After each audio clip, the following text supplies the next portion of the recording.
رفتارای پدرها دیگه نمیتونم تحمل بکنم. من بدشانس ترین آدم دنیا.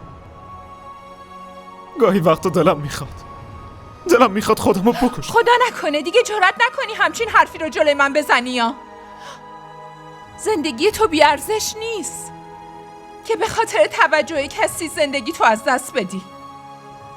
هر کیو هر چی که هستی نور چشم و جان مادرت هستی.